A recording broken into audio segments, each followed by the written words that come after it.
the Deep Rooted Podcast. We're Jeff and Rochelle, and we're excited to be joining with you. So wherever you're watching, we're glad that you're taking the time to listen. And I think you're taking the time to listen because you want to be deep rooted. You are endeavoring to do that in your life, in your family, in your marriage, in your leadership. And so you're at the right place. Yes.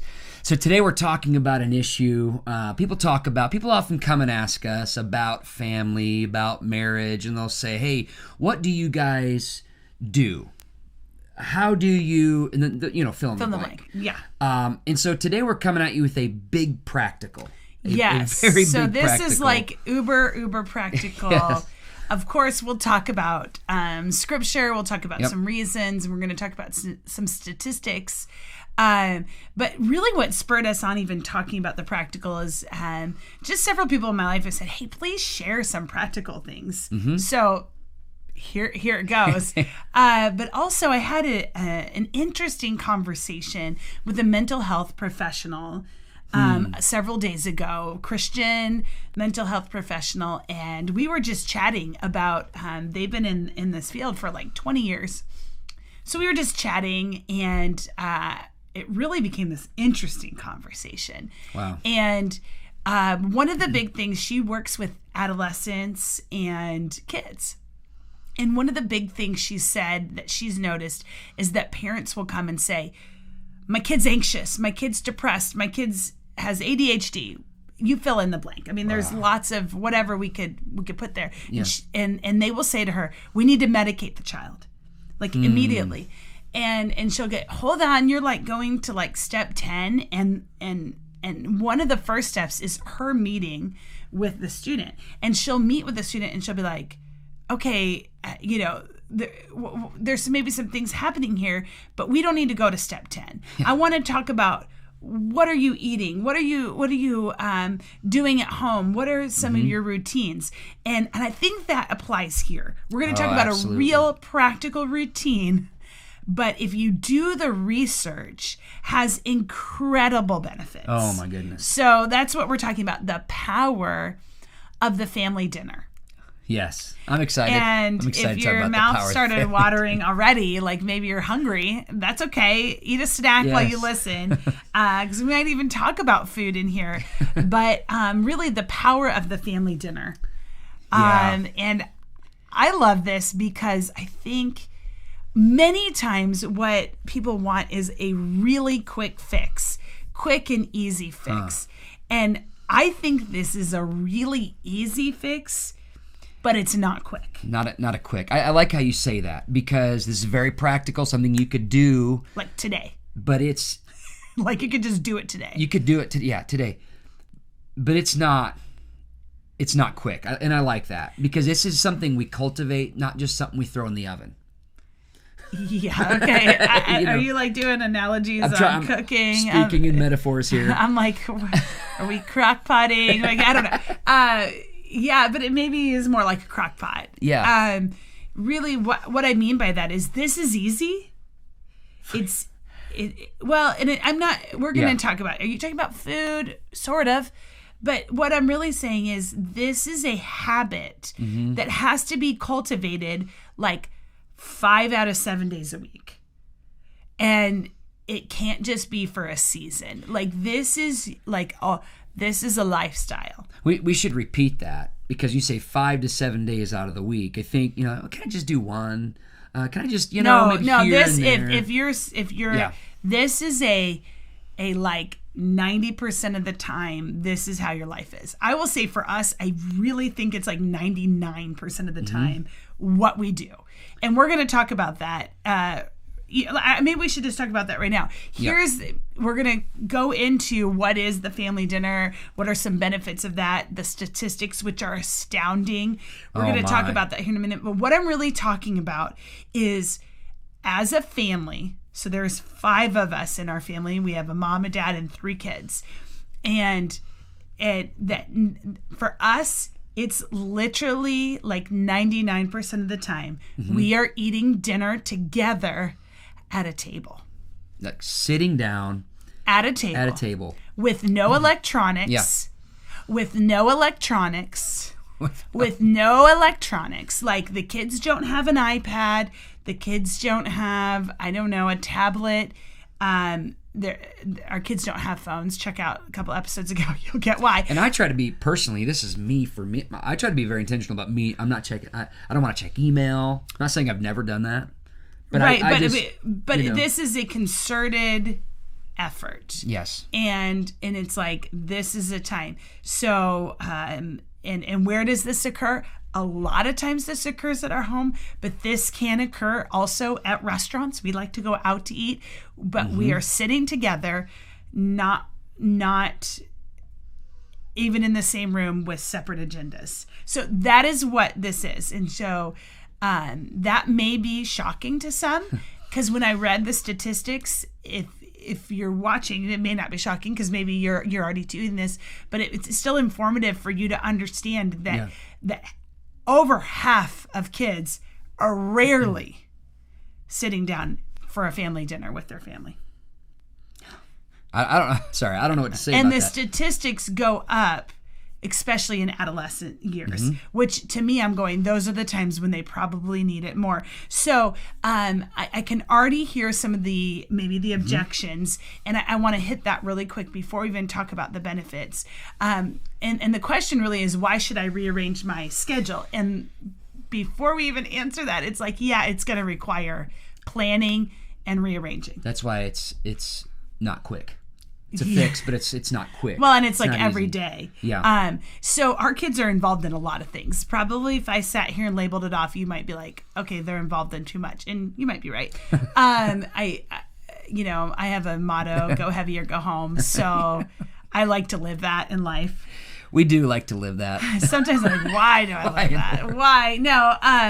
But so it can take on different, it takes planning, I guess is really what I'm saying. So there are seasons, especially in different sports seasons, where there are games and practices right smack dab in the middle of what would normally be our family dinner time. Yes. And so this has been our solution and will continue to be our solution. We kind of just chat. So we talk.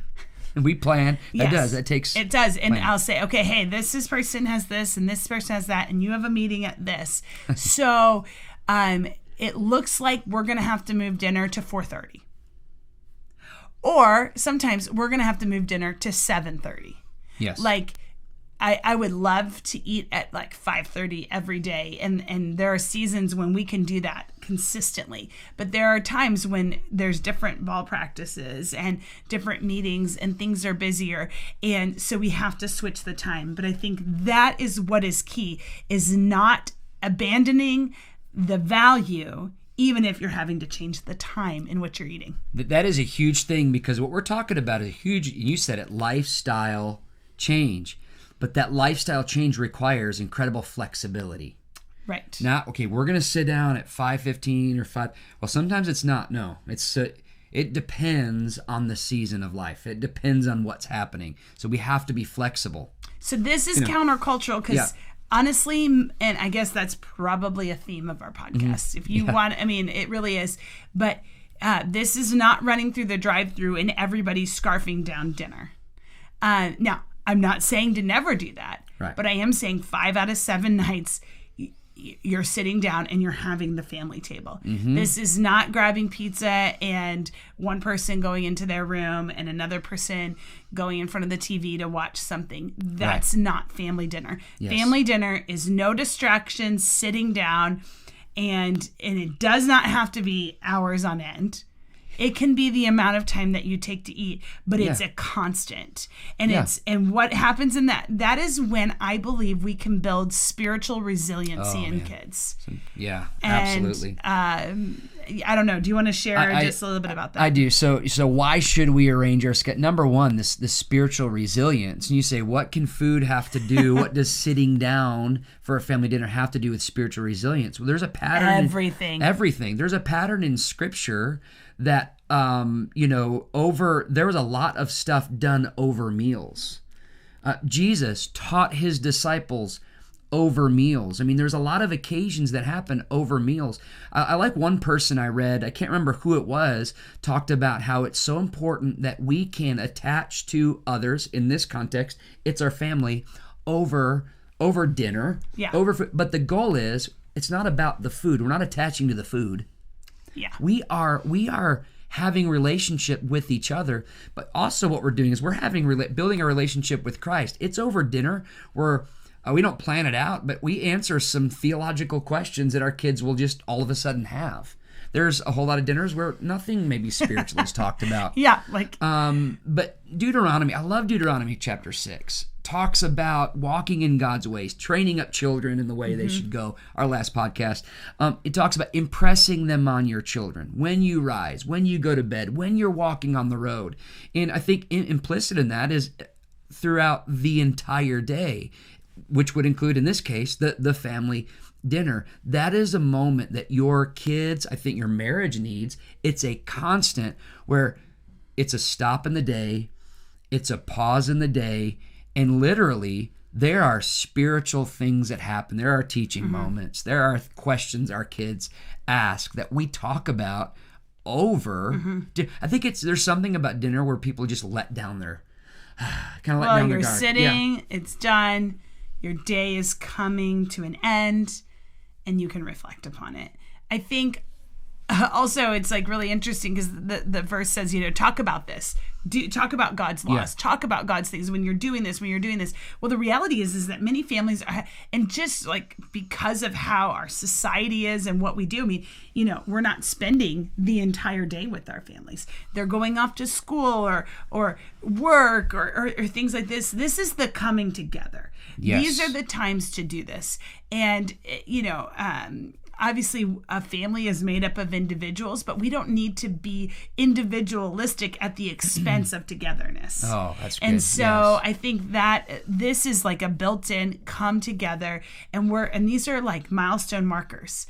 And so we're not talking making it like Thanksgiving dinner with the full spread. It's just, hey, we're having dinner together. Yeah. And we're going to this is building some spiritual resiliency in you. Yes. A secular study talked about how it was, I think, the University of Florida that talked about how those people who make dinner, and they said 5 times a week at home with their family unit having dinner, they are more likely to respect their parents' boundaries and the different like rules and things that they set up. Wow. So, I mean, these are just obviously, I mean, this should become like, well, yeah, no, of course, because there's relationships being built. Because if you have rules without relationship, you're always going to have rebellion. And so this is where the relationship's being built. This is that good spiritual resiliency to honor your family, to hear about God's ways. I just think it's important. I think I was reading a book by R. Kent Hughes, can't remember which one, but one thing that he said in that book that I thought powerful was when we come together, he didn't say in this context, but he talked about holidays, but I'm talking about in this context, don't feel like you have to force spiritual conversations. Like, okay, I got to get this spiritual thing in. I would just say, hey, allow it to happen. Well, you won't feel that way if you're doing it 5 to 7 nights a week. And that's a huge key. You will feel that you need to catch up if you sense, oh no, my kids are nearing the point where they're going to leave my home and I didn't do this. There's no catching up. No, that's why there's the urgency to do that. You're exactly right. You're not going to feel the need to make every night about some spiritual thing if you're doing this every night. If your whole life is about. But you're doing this every night. So who knows what somebody might have had a bad day that day, and you're dealing with that, or somebody might have had a victory and you want to celebrate or whatever. It's building in spiritual resilience. I also want to hit on this. I think is huge because we're talking about mental health so much in our culture. And if you study Gen Z and the Alpha generation, I mean, the most anxious, depressed generation in history. I mean, all of these statistics. And yet here's a simple act and I'm not saying easy, but a simple act that you can do by having dinner together 5 to 7 nights a week. And it literally changes the mental health of kids. This is some Canadian researchers got together and they said, I don't know who they are, but I like them because they talked about how these frequent family dinners, like 5 to 7 nights a week, literally prevent issues with eating disorders, alcohol and substance abuse, violent behavior, depression, and suicidal thoughts in adolescence. And they said it's just huge. And they said, even especially for girls, this is a massive indicator. And I think that it's just like that's a feeling of safety. Also, 91% of families who reported doing this said that their families, their whole families, were significantly less stressed when they were eating together regularly. And I just think that's so key. I mean, it is, these are like where you have to come together and just de-stress for a little bit. Sometimes our meals are fast because we're going places, but we're still sitting down for 20 minutes and it's, okay, let's get this together. So think about this. All the hot button issues we talk about today, mental illness, mental health, all these things, which we should talk about. Depression, anxiety, all these things can drastically be reduced, what we're talking about, through the family dinner.